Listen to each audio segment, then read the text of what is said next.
Hey, this is Steve in Dallas, Texas. It's Saturday morning, my friend, and you are listening to Light Talk. And this is Ellen coming to you from the beautiful island of St. Bart's, and you are listening to Light Talk. Sitting in my office at Port Washington, this is Dennis. And on this edition of Light Talk, we discuss Gobo sizing. Should we use A or B? What if the theater cannot pay the designer's final fee? Plus, another PSA from No More 10 out of 12s, all on today's Light Talk. And this is David coming to you from the beautiful Belmont Shore neighborhood of Long Beach, California. And if you don't already know, you are listening to Light Talk, and we are the Lumen Brothers and Sister. That's right, Ellen. Well, welcome everyone to episode 448. And before we get started today, I want to thank the family for covering last week's terrific interview with Justin Townsend. I had to miss it, unfortunately, because Snoot and I were moving some very important legal documents from her former Santa Clarita residence to Light Talk West, the beach house in Long Beach. I found some strange documents from John Bolton and Jeffrey Epstein in these boxes. I had no idea that Snoot was involved with those cases. Any photos? And she's had them in the bathroom all these years? Let's just say that I peeked and took a few photos of some of the more salacious documents that may mysteriously appear in Rolling Stone magazine next week.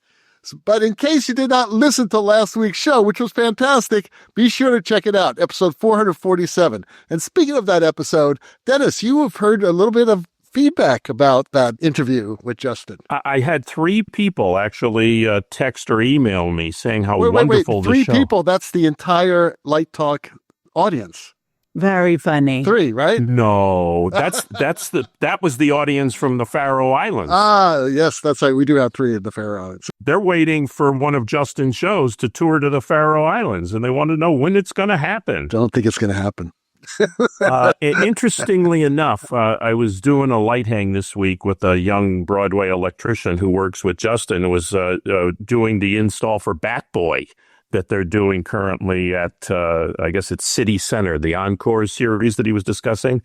And she just went on and on saying how wonderful Justin is and how great he is to work with. And several people, 2 other people that I talked with said it was just a solid, honest interview that provided a great deal of insight into what a Broadway designer feels and thinks. And normally we kind of don't go down that road. And that was very nice of Justin to open up for us.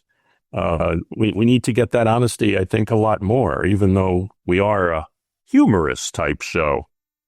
One of the things Justin said, we were talking about shows. But by the way, I had the privilege of working with Justin for a few days when he was doing Moulin Rouge, and it was an incredible experience. And I walked out of the theater just emboldened and enlivened, and you can tell by the way he speaks that he must impart an incredible amount of not only knowledge but enthusiasm and energy to his students, which is really wonderful to hear and see. But it was a great interview, and everybody should go back and listen to it. To be honest, I listened to it twice after it aired, driving to work, and there were things that were said that I missed, and it was a really good interview. I won't go on and on and on. People should just listen. One of the things that I did this weekend, though, that I want to tout the praise of, Justin gave credit to Lear de Bussonet for an early director for doing a lot of the work that he did early on and getting him involved with Alex Timbers. And I just happened to see the Broadway revival of Ragtime this weekend, which was directed by Lear de Bussonet. And the staging was just spectacular at the Vivian Beaumont Theater at Lincoln Center. And the production was very good. Most assuredly will get several Tony nominations and definitely at least one win for one of the actors who was just extraordinary. I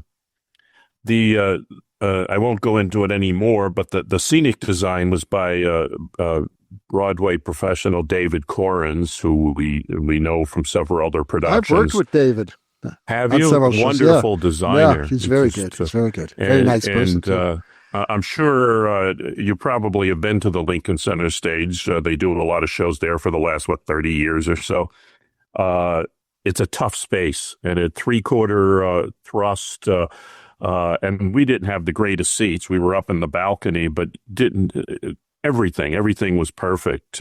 Anyway, enough of that. One of the things I wanted to bring out in more of news, I wanted to talk about the Emmy Awards last week, but our interview with Justin was far more important, so I skipped over it. But the Daytime Emmy Awards were the week before last, and I'm not going to talk about all the awards, but I do want to mention the Emmys that were awarded for Outstanding Lighting Direction.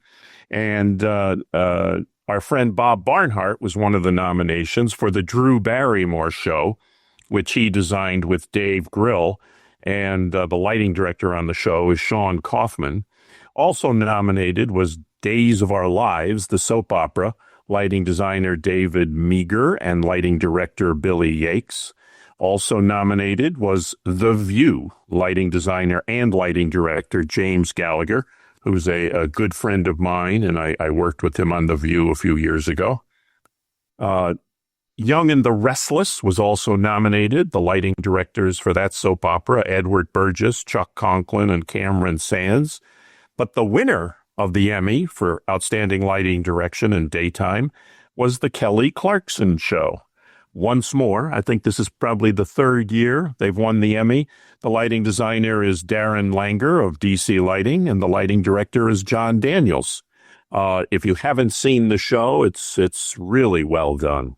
They shoot it in New York's NBC Broadcast Center, and it's an excellent show. One of the things that I don't understand, the Emmy Awards, the rules changed a couple years ago in daytime, and it just seems strange that you have soap operas competing against talk shows, competing against other shows that are up. It just seems awkward. In the art direction and scenic design, the nominees were the Drew Barrymore Show, the Kelly Clarkson Show, Live with Kelly and Mark, the talk show, The Young and the Restless, a soap opera, and a documentary called The Mysteries of the Terracotta Warriors, which actually won the Emmys. Good. Oh, have you seen it? It's definitely worth seeing. It's an excellent documentary. I prefer that to The Young and the Restless. Do people actually still watch soap operas? There's only 4 of them on the air. All the soaps used to have their own categories, and 40 years ago when I was doing soaps, there were 15 of them on the air. Now there's only 4, so it's hard not to get nominated. Well, maybe that's why they're mixed in with other shows. Yeah, because there's no competition. Anyway, Netflix did a documentary, and cool. somehow or other it was eligible for all the daytime categories, and it walked away with a number of awards. Great. So, Dennis, are you done yet? We're halfway done with the show. Because we just cut 2 questions. So anyway, Dennis, I hope you still have a voice left because you have the first question of the day. Okay, the first question is from Izzy in Washington, D.C., who says, I'm having some custom gobos made for my Licos, and I was asked whether I wanted them in A size or B size, not Dennis size. Oh. Sorry, I couldn't resist. Rim shot. Izzy says, I always get B size, but I don't really know the difference or why I would require A size instead of B. Please explain. Thank you. I'm sure you guys in the theater, what do you use at SMU, Steve? Whatever fits. That's right. The gates are different. They're different sizes, and you put whatever one fits. Right? It's interesting because when I was at Penn State for my MFA and my first experiences with gobos, they only had B size template holders. Which back in the day, the reason was the B size fits every fixture. And back when we were dealing with Altman 360Qs or CCT units or whatever unit was the prevailing fixture in the 1960s and 70s and 80s, B size Gobo holders fit everything. But usually, in most places that I went to, that was the holder that they had. So that's what I always ordered the size for. But in the last several years, I bounced around to A and B because several people have both. The big difference to remember is that the A size Gobo is bigger. It's a 100 millimeter Gobo on the outside diameter, and that larger surface area supports greater detail than the smaller B size Gobos. That allows for more intricate designs and more detailed images. However, even though that's the theory, and I'm sure you guys have found the same thing, I've always seen a little bit of loss of sharpness in the A size because when you have that much surface area, you make the Gobos a little bigger, and I find that the detail gets lost in the edges of the image area. The other nice thing about the A size, because they're larger, is that there's better heat dissipation. The common mentality about B size is you only use it for simple patterns or basic breakups, whether it's like an amorphous or David, your favorite, the construction Gobo. But I find that you get a better edge focus and better image definition with the B size. And I pretty much use B size Gobos all the time. That's pretty much where I come from. David, what do you feel? I feel the same way. I get the largest Gobo that will fit in the gate of the instrument without it cutting off any part of the image. Half the time you get A-size Gobos, you end up having to pull out the scissors and cut them down anyway. Remember years ago, the Great American Market, and anybody's Gobo at the time, they always came in square format, and you had to cut them. And then David Hershey came out with his own line. Yeah, they came in circles. They came in circles. I think the important thing to realize when you have an A-size Gobo, I find that people try and fill the whole image area that's inside the circle of the holder, which is, as I said, 100 millimeter. And when you make it that big, the edges start to get fuzzy, and then you need to end up putting a donut in the fixture, essentially a small circle about the size of a golf ball in a color frame holder that then helps define the image better at the focal plane. Source 4 has the, I forget the actual real name for it, but it's a high definition lens that I usually specify when I know I'm going to be doing a lot of Gobos. But let's face it, the kind of Gobos, I was all about Gobos for years. I did a show once at a university project. There might have been 100 lights. There were 120 Gobos. I mean, just for the fun of it, but I love texture. These days, the only time I use Gobos is when it's a logo or a branding thing that you need, because it was a trendy thing that kind of wore off, and a lot of times they're overused. Let's face it, it's an overused thing. I've been through that too, Dennis. They talk about texture and all that. It's nice to have a little texture, but sometimes it's best not to see it and just to feel it. And that's where you always see them going wrong. But a lot of that, what you're talking about has to do with the quality of the lighting fixture too. I mean, you're not going to see a Robot Juliet lighting fixture with that problem. That's true. It's just one of those things, it's just an optical situation. So Timothy from Portland asks, I am working for a small-time theater company which is in serious financial straits. We are in the middle of Tech Week, and I was told that ticket sales are dismal and that they may not be able to make my final design fee payment on opening night. Should I continue to work on the show or just walk? But I have some questions for Timothy here, though. What percentage of his fee is the final payment? Well, they usually are on thirds. Okay, so it's a final third. Okay. You get the first third when you sign the contract. You get the second third when you deliver the light plot and the paperwork and the shop order and things like that. And then you get the final third either on opening night or on first dress rehearsal or final dress rehearsal. Well, I wonder if they would defer the payment in case they ever make the money back. And I guess the other question is, does he ever want to work there again? Yeah, that's the big question. First of all, you never walk on a show unless you are being personally harmed or you're being abused. And that's the only time I would say that you should do that. If it's like they're running out of money or maybe there is an accident and the show has to go into 4 more days of text or whatever. If you can make it work, because you may be doing more damage to your career by just saying, I'm going to leave, I'm going to get out of here, because of financial situations. I would say if indeed they are a shaky company and just finish the show off, make the show look good. And if you work with them again, that's great. It's your choice to say yes or no. But I'll tell you one thing, if you finish that show off, they're going to remember that you didn't desert them. And theater is that type of profession where it's a company and we're a team and we're all in it together. Now, again, if this is some sort of shady producers, then that's one thing. But this sounds like listen, it's tough to get an audience. It's tough. Right. And who knows what the situation is with the show or what the theater company is going through. A lot of theater companies are closing nowadays. And that's something that everyone's got to realize. If it's a nonprofit company, can you donate that part of your fee and get a tax deduction? Yeah, absolutely. But, I don't know how much money back you're going to get in tax, but still the most important thing is that you don't go out on bad terms. Right. And it also might be a director that's in the same boat you are, but that you could work with again someplace else. That's my point, exactly. You're going to score points with the director. You're not going to score points.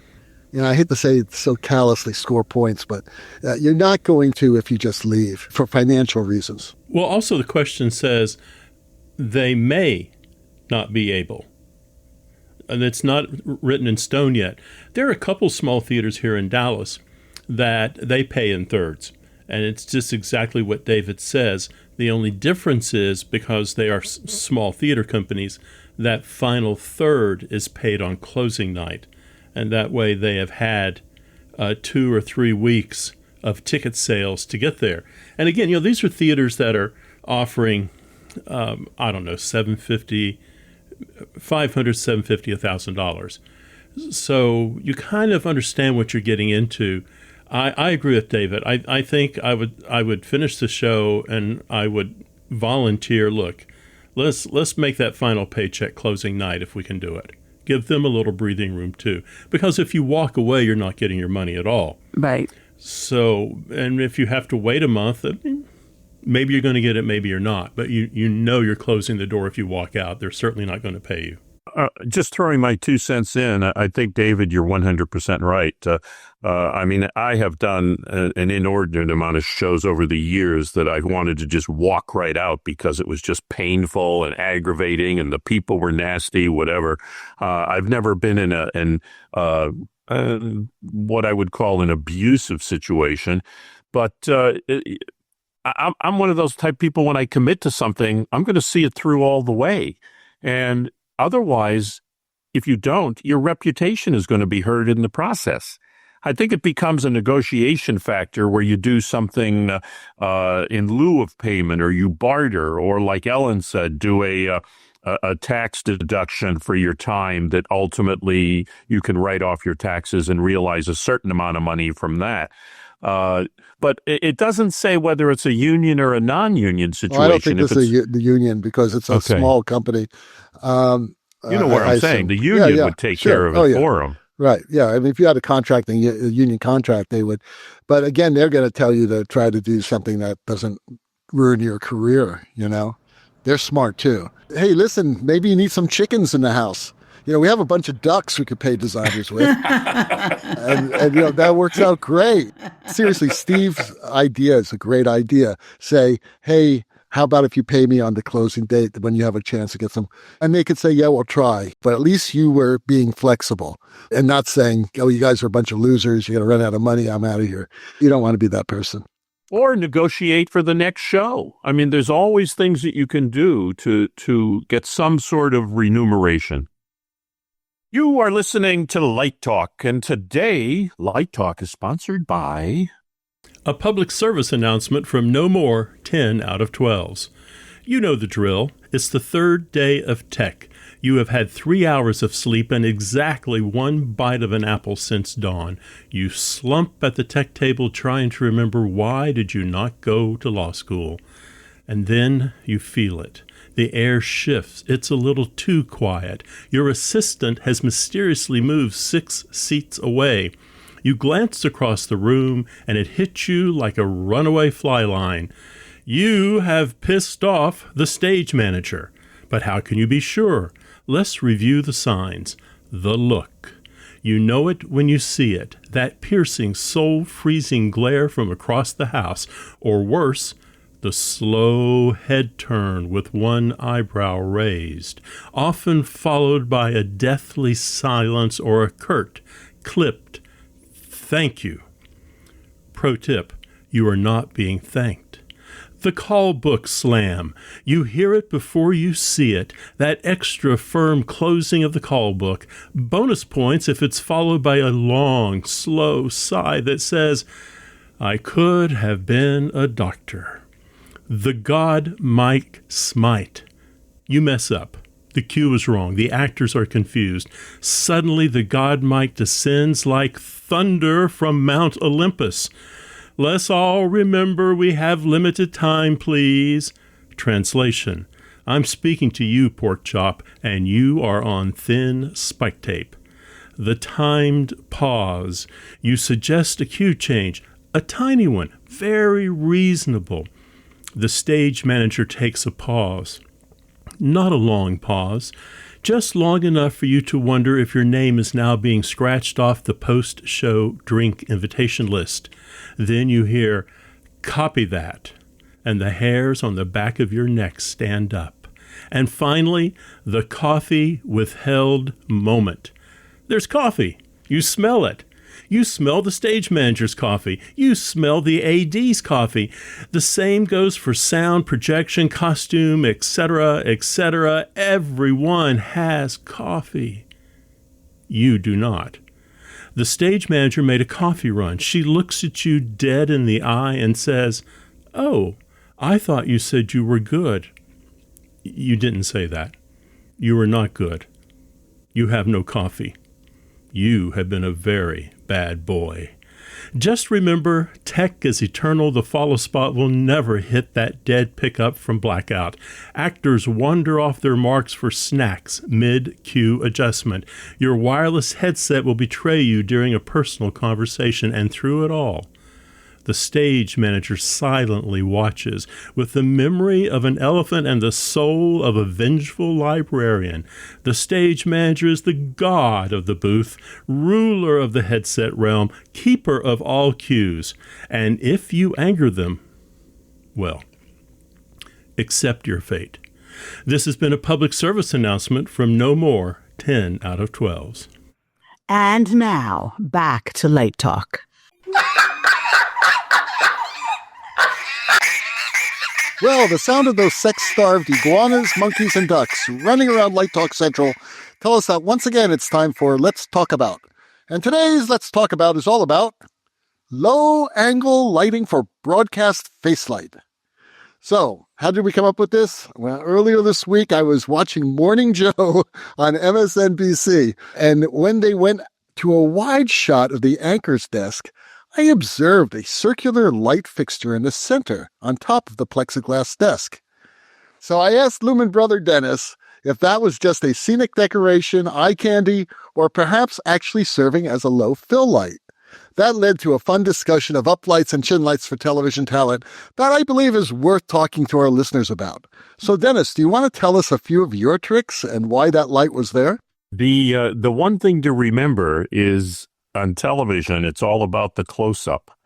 And think about your makeup mirrors or any makeup mirror in your bathroom where the light goes not only overhead, but sometimes along the sides and in many cases underneath so that you have a complete wash of front light. In television studios, film studios, everything is coming from above and there's no fill, as it were, from below.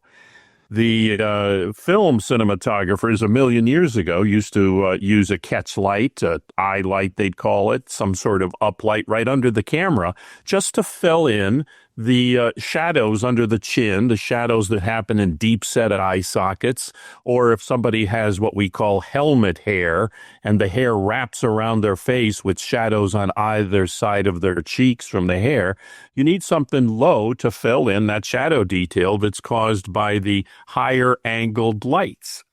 Our friend Bob Barnhart, who we mentioned before, his name of his company is 22 Degrees because his preference is to put key lights at that exact angle to help fill in the shadows a little more. Normally in studios, they're a lot higher, sometimes as high as 40 degrees. So you always want to put something underneath. Years and years ago, I used to mount, following the film techniques, I used to mount lights under the cameras and for Barbara Walters and Hugh Downs, and that helped a lot. But then cameras started going further back, and let's face it, a little small eye light like that dissipates pretty quickly. And you need to be very cautious about how bright it is. Otherwise, you're going to end up with the what they call the Bela Lugosi look, where it's, you know what I'm saying, and you've seen it. You've seen it over and over, that the people use a chin light or a catch light, and it's way too bright. And it does the opposite effect. It makes somebody look like they're out of a horror movie. Or even worse, like a doe on the highway with the headlights coming right at it. It needs to be used with care and delicacy. So what you saw was a subtle version. I believe the scenic company ClickSpring designed that set, and they like to embrace lighting services like that. So they provided an uplight and an interesting scenic detail on their desk, which also serves as a little bit of camera candy. But most of the time when I have things like that fabricated, I like to bury it inside the desk. And depending on the show or how it's used, it might just be a simple channel of LED tape, often in 3200 Kelvin and 5600 Kelvin, so you could blend it to the color temperature of the room. And if the money allows and the budget allows, I would put different fixtures for each anchor, especially if you go into any affiliate or CBS, ABC, NBC, Fox studios around the country for the last 10 years, just about every anchor desk out there is going to have some sort of uplight or chin light just to fill in those details because the anchors expect that. They want to have that a little bit of beauty light. And I even make it, if the color temperature in the studio is, let's say, 5,000 degrees Kelvin, I'll make that uplight warmer so that it has a little bit of warmer accents underneath in the shadow detail. Do you ever put any color in it? Sometimes I'll put in what's called cosmetic highlight, which is a peachy frost. Many times you end up with a little green cast in pigments of the flesh tones, especially in people of color. When I did the Oprah Winfrey Show years ago, which was around the time when Roscoe first came out with that cosmetic highlight, which is a pink frost, I use that in all the lights because it's basically a minus green. You're adding pink to the lighting fixtures to minus green the lights. And over the years, I used to do that in uplights and chin lights. But these days, especially with products from Environmental Design, which is one of the many LED companies out there, you can tone it. And much like stage lights and broadcast lights, where you can have RGB, A, W, or mint, you can now get LED tape that's RGB, AW, W, cool white, warm white, and you can blend it to whatever color you want, including putting in a little bit of minus green. The options are wonderful out there now. And if I'm doing a project, let's say at the ABC network, they have an electric shop there run by an incredibly smart and talented gentleman like Daniel Cantor, who fabricates some of the wildest things for me on curved desks, odd-shaped amoebic desks. I'll even fabricate linear strip lights and put them in the set, so when people are walking around the set, we're basically lighting with LED tape as opposed to broadcast fixtures. There's all sorts of things that can be done. Yeah. It's interesting because when I was at the Grammys this past year, at the celebrity tables out front, they actually had those lights around those tables so that when they were shooting the celebrities, they got a lot of the uplight from Sure. that. But, it's so funny because like 2 days after I asked this question to my family, I was watching Morning Joe, and for some reason, they allowed David Ignatius on the set without doing any makeup on him. And he had a comb over, and one of the hair strands was coming straight down his forehead like this. His hair was all out of whack. It looked like he just got out of bed. And I asked Dennis, I said, how does this happen? Because like 4 minutes later, they cut back to him and his hair's beautiful and all that because somebody came on the set and finally did his makeup for him. But I know it's like 6 a.m. in the morning there, in New York when the show comes on, but you care so much about the lighting, but then the makeup comes on and it's like a total disaster. Maybe the stylist got stuck in the subway. Well, but anybody could have gone over and just done this to the guy, Like they just didn't expect him to come in after an all-night drunk. Yeah, and well, that's what he looked like. But he... I'm guessing there was no stylist. They've been eliminating positions on these shows all the time.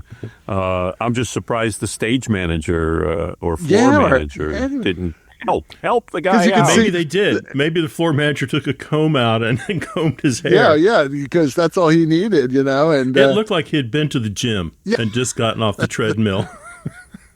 It's interesting wrapping up that uplight, chim light thing. As I said, I started doing that 40 years ago for Barbara Walters based on uplights that I would do on soap operas stolen from films that they've been using in films from the 40s. But I do the same thing even on political events. If I'm doing a presidential debate, especially in the preliminary debates where you might have up to 10 podiums, I'll have a bank of 10-degree Lecos all the way in the back of the theater behind the audience that'll be focused on each one of those candidates shooting essentially under the cameras and over the audience head at a very low angle just to fill in their eyes to help them out. So how did you do this past year's debate with Trump and Harris? Because didn't you have some special uplights for those? Because they look great. Yeah, buried in the anchor desk, which wasn't that far from the lecterns where David Muir and Lindsay Davis were sitting. I had uplights there, and they were hidden in the desk, so you never saw them on the reverse camera angles. Yeah, but I'm talking about the candidates. That's what I'm talking about. They were hidden in the desk pointing at the lecterns. Oh, wow. So they were about 15 feet away. Yeah, it was about that. Away. Yeah. As long as you hide them, you can always... what I usually end up doing, again, stealing from our friends in the film industry, there's got to be a camera somewhere that's shooting the lectern that Kamala Harris or Donald Trump are at. I can usually find some place around that camera to bury a very small mini Leco of some sort or something that'll do a nice throw for 20 feet. But it's very important. Many years ago when I lit the Ellen DeGeneres talk show in L.A., I put a whole row of strip lights on the stage in front of the cameras in front of her. And, there's a reason that stages always had footlights. And that's essentially all it was footlights. It's just... you need to be very judicious about how bright or how much you use it and blend the top light, the front light, the side light. All of the angles need to be blended so that one doesn't predominate or look unnatural. It's interesting that you mentioned stage because stage lighting, as you said, with footlights, we've been using that for years, but also in a lot of other situations we use uplights. And it's easier to do if you're in a proscenium theater than if you're in a thrust theater or an arena theater, because those lights are going to be seen by the audience if it's in a thrust or arena, which is why, when you're dealing with lighting for different stage forms, it's really important to understand what your limitations may be. As you noted, you weren't sure if it was actually a light for the talent or camera candy. Because years past, you could never put a light source like that on a desktop. It would burn out the guns in the camera. They didn't understand that kind of bright light. These days, with everything digital, it's not that big a deal. And with all the video monitors and LED walls and everything, these sets are made up of light sources everywhere. I mean, I've actually taken studios that have video wall surrounds, and if the talent is looking at a video wall that's not on camera, I'll have that whole video wall converted to television white, which is basically whatever the color temperature of white I'm using. And I'll use that as the light source that's lighting the actual talent. You know, it's funny because this all goes back to like a candle in the center of a table in a restaurant, which is of its own providing some nice soft uplight to make you look a little better. You are 100% right, Ellen. I designed several restaurants when I used to do a lot more architectural lighting, and that was the secret. And that's what I always tell restaurant owners. I said, what you need is some sort of a light source right in the middle of the candle, and never use downlights above your customers. A real candle, because what the candle does not only lights the low angle face, but it moves. And that flame moving will subtly change the shadows in their eyes, on their face, and you're engaged. But the only problem with that is nowadays, most people, when they go on dates, they're not looking at each other. They're looking at their phones. Well, there's a nice uplight. And most of the candles are LED flicker lights. If whatever works. I don't care if they're LED flicker lights, as long as it moves a little bit, it's just got to be very subtle. So that is really the key. Some of those LED flicker lights, and they're using them a lot now in restaurants in Manhattan, where it's an LED light in the center of the table. Right. They're pretty damn nice. Yeah, and it's remarkable how that technology has changed, and there's no wires or anything. They just charge them up at the end of the night, and it's pretty slick. I mean, the technology has changed everything. Right. And some of them, they used to be like hard plastic, and now some of them are actually soft wax with the LED in the middle, so they look darn real. Yeah, they're pretty cool. They're pretty cool. Yep. I remember when those first LED candles came out for Phantom of the Opera, when they all came out of the floor through the fog. Sewers of Paris, yeah.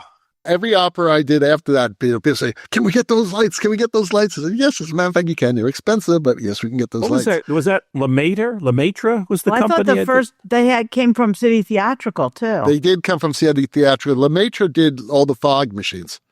Lemaitre is the only company I use for haze and fog. They're fantastic. Absolutely yeah, they are. Fantastic company. All right. Well, Steve has our last question of the day. William in Cleveland writes, when I'm in the light lab, I can accomplish Rembrandt lighting easily. Every time I try it on stage, the actor gets all washed out. Why does this happen? Well, if you don't know what Rembrandt lighting is, it is a dramatic type of lighting that you see a lot in portraits. And the idea is that one side of the face is lit, and then there's a little bit of a triangle of light underneath the opposing eye on the cheek, on the shadow side of the face. So, one main source of light on the subject. That's the first step. The second step is it's about 45 degrees off axis. Remember, Stanley McCandless is up and out at 45? Well, there's that 45 to the side. The difference is, and actually Dennis touched on this, the height of that light is not at 45. It's slightly above eye level. So maybe it's leaning closer to that 22-degree angle coming in, and it's slightly angled down. The other trick with Rembrandt lighting is that, and why photographers use it, is once they position that light and put that person in that light, they can then say, move your head a little bit to the left, move it a little bit to the right, look up, look down. They can really manipulate that person because they're sitting in a chair. So I'm sure you can do Rembrandt lighting in the studio, and you're probably doing it like that. But once you move it into a kind of a live dynamic show on stage, and people are moving around, and you're all of a sudden making things brighter or darker or bringing in light, banging it in at 75% on the fill side and full on the key side, you're destroying everything that Rembrandt lighting does. So it's just the dickens to do it. You have to find the opportunity, that right moment to do it. And then you can really craft it. Maybe your Rembrandt lighting is in, Hedda Gabler, where she is burning the script in the fireplace. Maybe your Rembrandt lighting is Juliet on the balcony. But you need people kind of anchored to where they're going to be, and you need to be very careful. And that sometimes goes out the window in a theater production if you're not careful. What about you guys? Rembrandt lighting. Why is it working in the studio and falling apart on stage?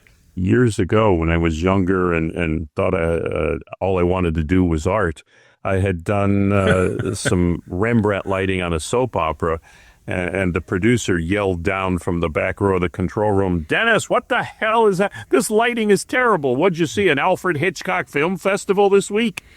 And I said, "Oh, no, this is Rembrandt lighting." And she said, "Great, keep it at the museum. I want them lit the way I want them lit." Keep it at the museum. I love it. It's a T-shirt. It's the Light Talk T-shirt. Keep it at the museum. Light Talk. Keep them at the museum. So some people just don't appreciate that shadow on the left or right side, depending on what you choose. So, well, it's hard to do that in You're a Good Man, Charlie Brown. Right. Well, isn't what you're discussing, it's called chiaroscuro, right? Yes. Yes. And it's got a lot of contrast, which may be harder to achieve on the stage. It's not. You could do single point lighting. I do it all the time, from stage left, from a shin kicker or head high or whatever. And you get a really sharp shadow on one side, nothing on the other, which really only works when you're doing proscenium theater, by the way. And we're also going down the garden path, as Ellen suggests. We're going down that garden path of film noir also. Yeah, I love lighting like that. And that's how I light shows. And if it calls for it, then you do it. But again, like I just said, if you're doing this in a thrust or in an arena, you're going to need a little fill light come from the other side, or else 2/3 of your audience ain't going to see anything. They're going to see silhouettes of actors on stage, and you don't want that. So that's what's and that's why you and Dennis get all 3 checks. Yeah, that's right. I get all 3 checks. The important thing, though, is the words that you said, if it calls for it. Right. Let's face it, we're all telling a story with lighting.